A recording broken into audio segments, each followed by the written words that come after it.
આગળ વાત બનાસકાંઠા જિલ્લાની 616 ગ્રામ પંચાયતની ચૂંટણીનું કાઉન્ટડાઉન શરૂ થઈ ચૂક્યું છે। ત્યારે વાત કરીએ એક એવી ગ્રામ પંચાયતની કે જેની ચૂંટણી તો યોજાશે પણ સરપંચનું કોકણું અહીં ગૂંચવાયેલું રહેશે, કેમ કે સરપંચની બેઠક અનુસૂચિત જાતિ માટે અનામત રાખવામાં આવી, પરંતુ ગામમાં એક પણ વ્યક્તિ અનુસૂચિત જાતિનો નથી। દિયોદરની 63 ગ્રામ પંચાયતની ચૂંટણી યોજાવાની છે। દિયોદરના વખા ગ્રામ પંચાયતની વિભાજન થઈ અને નવી ગ્રામ પંચાયત બનાવવામાં આવી।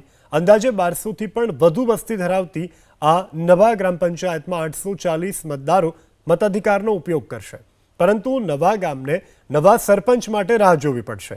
નવા ગ્રામ પંચાયતમાં કુલ 8 વોર્ડ છે, પરંતુ 8 વોર્ડમાં એક પણ વ્યક્તિ અનુસૂચિત જાતિનો નથી। હવે સરપંચ માટે ચૂંટણી યોજાશે કે નહીં, જેને લઈ અસમંજસની સ્થિતિ સર્જાઈ છે।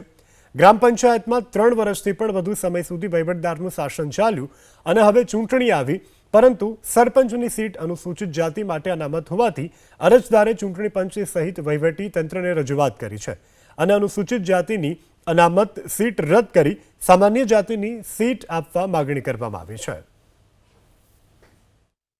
કે અમારા ગામની અંદર હાલ વોર્ડના સભ્ય બધા થઈ શકે એમ છે, પણ સરપંચની સીટ ખાલી પડી રહે એમ છે।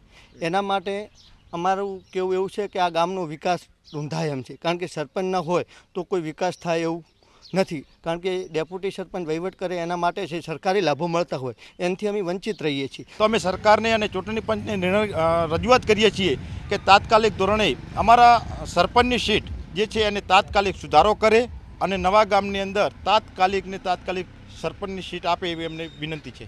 એમાં વખા ગ્રામ પંચાયતમાંથી નવા ગ્રામ પંચાયત નવી બનેલી છે, તો એને કારણે વિભાજનને કારણે જે સીટ આવેલી છે, તો આવા ઇસ્યુની જે રજૂઆત મળેલી છે, તો આ બાબતે અમે તપાસ કરીએ છીએ અને જરૂર જણાય અમે આગળ રજૂઆત કરશું।